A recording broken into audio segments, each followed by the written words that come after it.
ونستعينه ونستغفره ونعوذ بالله من شرور أنفسنا ومن سيئات أعمالنا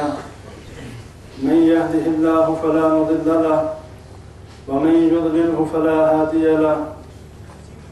ونشهد أن لا إله إلا الله وحده لا شريك له ونشهد أن محمدا عبده ورسوله أما بعد أعوذ بالله السميع العليم من الشيطان الرجيم بسم الله الرحمن الرحيم يا أيها الذين آمنوا اتقوا الله حق تقاته ولا تموتن إلا وأنتم مسلمون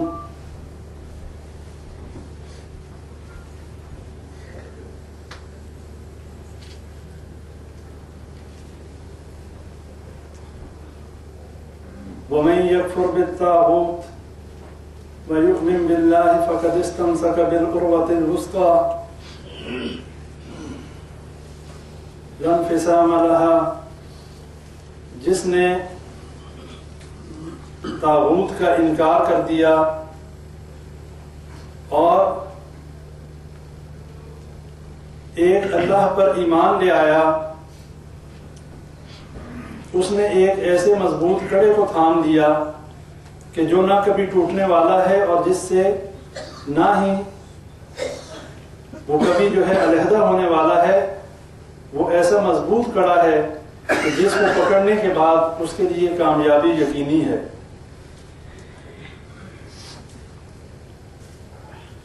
جیسا کہ پچھلے درس میں یہ بات ہوئی تھی کہ اللہ تبارک و تعالیٰ نے ہمیں اس دنیا میں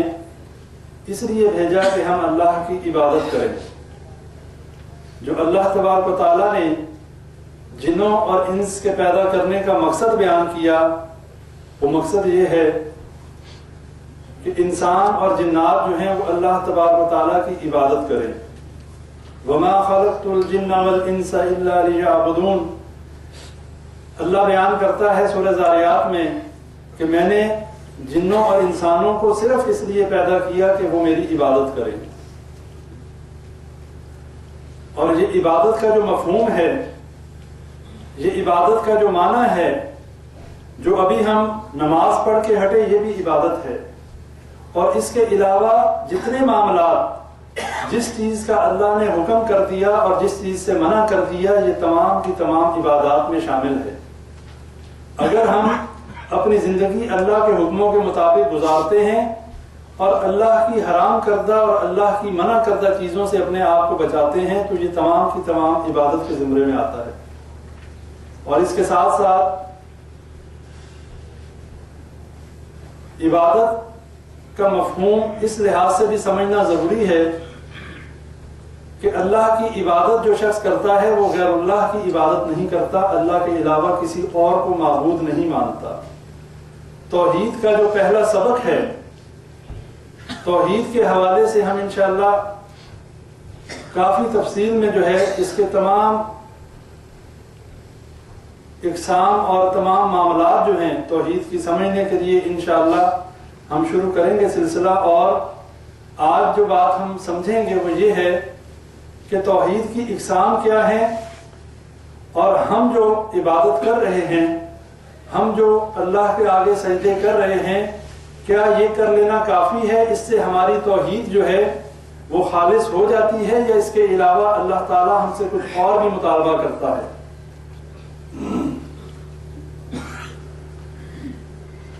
نبی اکرم صلی اللہ علیہ وسلم نے جو دعوت مشرکین مکہ کے سامنے رکھی،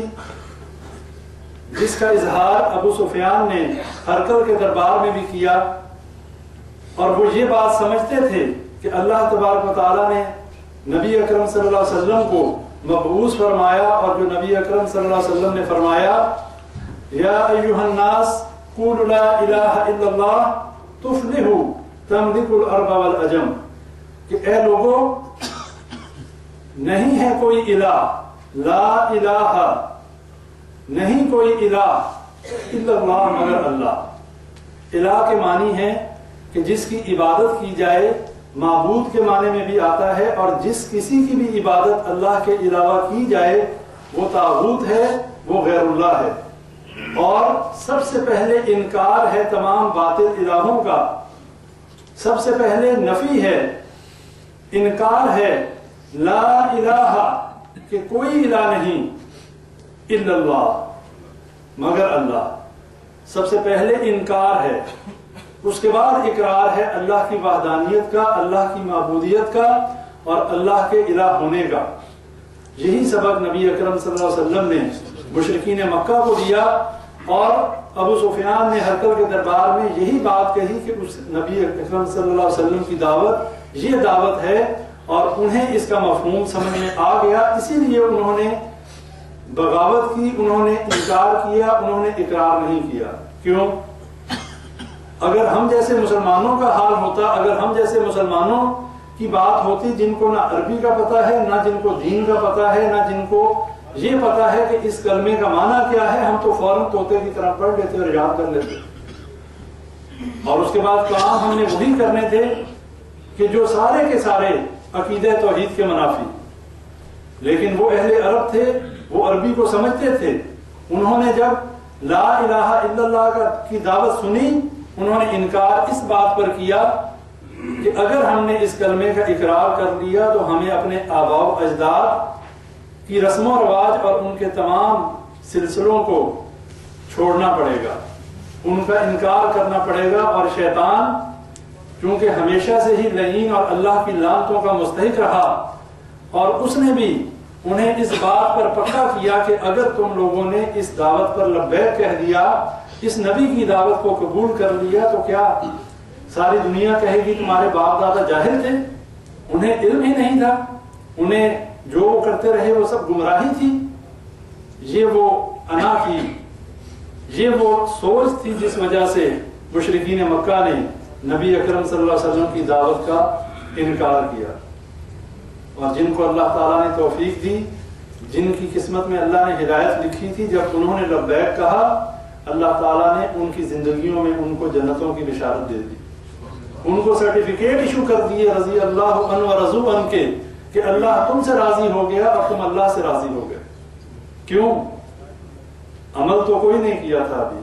نہ جہاد کیا، نہ نماز پڑھی، مکی دور میں مکہ میں 13 سال کی تبلیغ میں نہ نماز فرض تھی، نہ جہاد فرض تھا، نہ زکوٰۃ تھی، نہ حج تھا،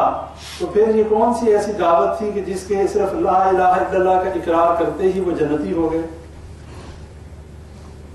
اس لیے کہ سچے دل سے اس کلمے کا اقرار کر لینے کے بعد، اللہ ہی کو اپنا رب مان لینے کے بعد، جب انسان اس کلمے پر ڈٹ جاتا ہے، دل سے اس پہ یقین کر لیتا ہے،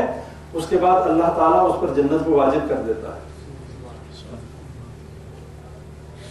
عبداللہ بن مسعود رضی اللہ عنہ نبی صلی اللہ علیہ وسلم سے پوچھتے ہیں، اے اللہ کے نبی صلی اللہ علیہ وسلم، سب سے بڑا گناہ کیا ہے؟ اکبر الکبائر یعنی کہ سب سے بڑا گناہ کیا ہے؟ نبی صلی اللہ علیہ وسلم نے فرمایا، یہ کہ تو اللہ کے ساتھ کسی کو شریک ٹھہرائے، اور پوچھا کہ اس کے بعد؟ فرمایا کہ تو اپنی اولاد کو اس ڈر سے قتل کر دے۔ کس ڈر سے؟ مفلسی کی ڈر سے، غربت کے ڈر سے، اپنی اولاد کا قتل کرنا، ان کو اس دنیا میں نہ آنے دینا، اور یہ سوچنا کہ اگر یہ آ گئے تو یہ ہمارے رزق میں شامل ہو جائیں گے، ہم انہیں کہاں سے کھلائیں گے۔ بڑا ہی باطل عقیدہ ہے اور بڑا ہی گندا عقیدہ ہے۔ سوچنے کی بات یہ ہے کہ ہم اتنے بڑے کب سے ہو گئے، ہم اتنے انڈیپینڈنٹ کب سے ہو گئے کہ ہم اپنے آپ کو، ہمارے ذہن میں کیا یہ سوچ ہے کہ ہم جو کما رہے ہیں، ہم جو محنت کر رہے ہیں تو ہمیں ملتا ہے؟ کیا ہمارے ذہنوں میں یہ سوچ ہے کہ ہم اپنے آپ کو اور اپنے بچوں کو کھلانے والے ہم ہیں، ہم اپنی محنت سے کماتے ہیں؟ کتنے ہی لوگ ہیں جو محنت کرتے ہیں لیکن انہیں کھانا نصیب نہیں ہوتا، ان کو رزق نہیں ملتا۔ اگر ہمیں اللہ کھلانے والا ہے، پھر ہمارا عقیدہ تو یہیں پر غلط ہو گیا کہ اگر یہ بچہ میرا پیدا ہو گیا، اگر میرے بچے زیادہ ہو گئے تو ان کو کون کھلائے گا؟ اس کا مطلب اللہ پہ تو یقین ہے ہی نہیں۔ یہی وجہ ہے کہ ہمارا اللہ کے ساتھ تعلق بہت دور کا ہے۔ اللہ کو ہم اپنا رب ضرور کہتے ہیں، باتوں سے ہم اقرار